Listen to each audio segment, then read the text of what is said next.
नमस्कार मंडळी, श्री स्वामी समर्थ. हे बघा, आज मी इथे बनवलेला आहे रव्याचा केक. तुम्ही बघत असाल किती सुंदर दिसतोय हा केक. त्याचं स्ट्रक्चर पण खूप छान असा रवाळ केक झालेला आहे. खूप सुंदर दिसतोय हा केक आणि जास्त काही साहित्य मी ह्याला वापरलेलं नाही आहे. एकदम घरच्या घरी, ओव्हनची पण गरज नाही आहे हे बनवायला. मी कढईमध्ये हा केक बनवलेला आहे. हे बघा, तुम्हाला दाखवते मी ते कापून कसा केलेला आहे, कसा झालेला आहे केक ते. हे बघा, खूप सुंदर झालेला आहे. व्हिडिओ पुढे बघायच्या अगोदर तुम्ही जर या चॅनलवर नवीन असाल तर सबस्क्राईब करा आपल्या चॅनलला आणि वरती दिलेल्या बेल आयकॉनवरती क्लिक करा. म्हणजे मी उद्या जर कुठला व्हिडिओ जर अपलोड केला त्याचं नोटिफिकेशन तुम्हाला लगेच येईल. हे बघत असाल तुम्ही, खूप असा खुसखुशीत झालेला आहे केक. चला तर मग आपण रेसिपीला सुरुवात करूया.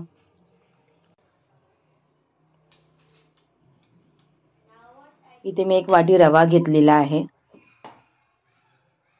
मिक्सरमध्ये ग्राइंड करून घेतला आहे तो रवा, चांगला बारीक असा.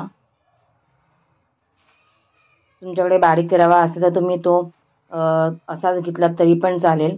माझ्याकडे थोडा जाडा रवा होता म्हणून मी त्याला मिक्सरमधनं थोडं बारीक करून घेतलं आहे. त्यामध्ये मी साखर वगैरे नाही ॲड केली, फक्त रवा बारीक करून घेतला आहे. आणि जी साखर होती ती मी दुधामध्ये ॲड केलेली आहे. दुधामध्ये चांगली वितळलेली आहे. सेम तेवढीच मी थोडीसे कमी असं त्या वाटीनेच मेजरमेंट घेतलं मी. थोडीशी कमी अशी साखर घेतलेली आहे. तुम्हाला जर जास्त गोड खायचं असेल तुम्ही थोडं जास्त साखर ॲड करू शकता. मी त्या वाटीच्याच मेजरमेंट मी साखर घेतली आहे आणि त्या वाटीच्या अर्धा कप किंवा पाऊण कप बोलता येईल, अर्धा कपपेक्षा थोडंसं जास्त असं मी दूध घेतलं आहे. ते दूध मी त्या साखरमध्ये ॲड केलं आहे आणि चांगला फेटून घेतला आहे.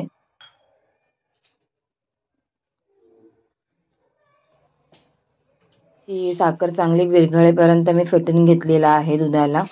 आता सगळं मी साहित्य घेतलेलं वापरायला सगळं आवरून ठेवते आहे. इकडे तिकडे पडलेलं होतं.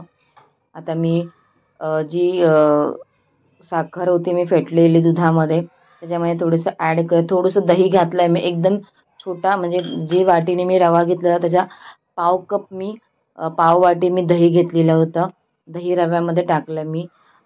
पाव वाटी तेल टाकलेलं आहे, आपलं गोडं तेल जे असतं आपण जेवणाला वापरतो ते. आणि आता ही साखर चांगली वितळलेली आहे, मेल्ट झालेली आहे दुधामध्ये. सो मी ते मिश्रण जे आहे रव्यामध्ये टाकते थोडं थोडं करून.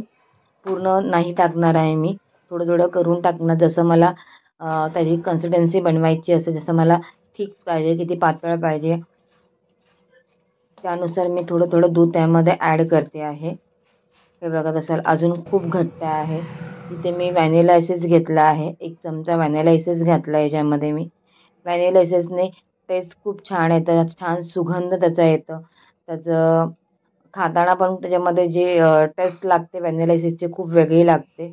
म्हणून मी 1 चमचा त्यामध्ये व्हॅनिला एसेन्स घातलेला आहे. छान आपण फेटून घ्यायचं आहे त्याला. जेवढं तुम्ही छान फेटणार तेवढाच आपला केक छान स्पॉन्जी होतो. मी इथे बेकिंग सोडा वगैरे काही नाही वापरला आहे. फक्त 1 पॅकेट मी इनो टाकलेला आहे आणि थोडंसं वरतून दूध टाकलेलं आहे. जे मगाशी आपण साखर टाकून फेटून घेतलेलं दुधामधलं दूध उरलेलं होतं तेच मी याच्यामध्ये ॲड केलं आहे. पुन्हा छान एकदा फेटून घेतलेलं आहे. ह्याच्यामध्ये मी तुटी फुटी ॲड करते, कारण माझ्या घरी लहान मुलगा आहे, म्हणजे श्री आहे माझा, तर त्याला खूप आवडतात तुटी फुटी.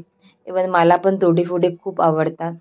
आणि केकमध्ये तर त्या दिवशी मी तुम्हाला एक चॉकलेट केकची रेसिपी शेअर केली, त्याच्यामध्ये पण तुटी फुटी मी ॲड केला, कारण ते खाताना दाताखाली जेव्हा येतं तेव्हा खूप छान लागतं. असा स्वीटनेसपणा त्याचा जो असतो, त्यातला जो रस असतो तो असा आपल्या तोंडामध्ये उतरतो, तो खूप छान वाटतं. त्यामुळे मी आता इथे कढई घेतलेली आहे, कढई गरम करत ठेवते. तोपर्यंत मी 10 ते 15 मिनटं जो रवा मी भिजवून घेतलेला होता त्याला रेस्ट करायला ठेवलेला होता. आपली कढई तिकडे तापेपर्यंत इथे आपण एक डब्बा घेतला आहे. ह्या डब्यामध्ये स्टीलचा डब्बा घेतला आहे. माझ्याकडे केकचा कंटेनर नाही आहे, सो मी ह्याच्यामध्येच नेहमी केक बनवते. तुमच्याकडे घरात कुठलंही साहित्य असेल ते तुम्ही यूज करू शकता. काही गरजेचं नाही आहे की आपल्याकडे केकचा कंटेनरच पाहिजे करून. घरातल्या कुठल्याही भांड्यामध्ये तुम्ही हा केक बनवू शकता. माझ्याकडे इथे बटर पेपर होता, तो मी छान कटिंग करून घेतला आहे गोलाकार त्या डब्याच्या साईजप्रमाणे आणि तो खाली ठेवला. खाली थोडंसं ऑइलिंग केलं डब्याला आणि बटर पेपर ठेवला. आता हे जे सारण बनवलेलं होतं मी, त्यात सगळं मी ॲड केलेलं होतं. आता हे सारण आपण त्या डब्यामध्ये टाकूया. सगळं सेट केलेलं आहे आणि वरतून मी परत तुटी फ्रुटी ॲड केले आहे.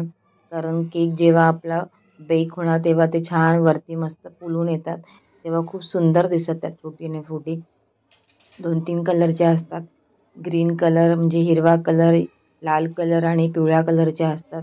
येलो आणि ग्रीन कलरच्या, रेड कलरच्या. तर खूप सुंदर दिसतात त्या. म्हणून ते मी वरतून टाकलेलं आहे. आता केक मी त्या कढईमध्ये शिफ्ट केलेला आहे. वरतून छान झाकण पॅक केलेलं आहे. आता जवळजवळ मी 30 ते 40 मिनिटं ठेवणार आहे ह्याला. हे बघा, तुम्ही बघत असाल, मी चाकू टाकून बघितला तर कुठेही चाकूला काहीच लागलं नाही आहे. म्हणजे ह्याचा अर्थ आपला केक छान बेक झालेला आहे. मी 15-20 मिनटं थंड करायला ठेवलं. थंड करून झाल्यावरती बाजूने त्याच्या कडा काढून घेतल्यात आणि त्याला ताटामध्ये पलटी मारलेला आहे.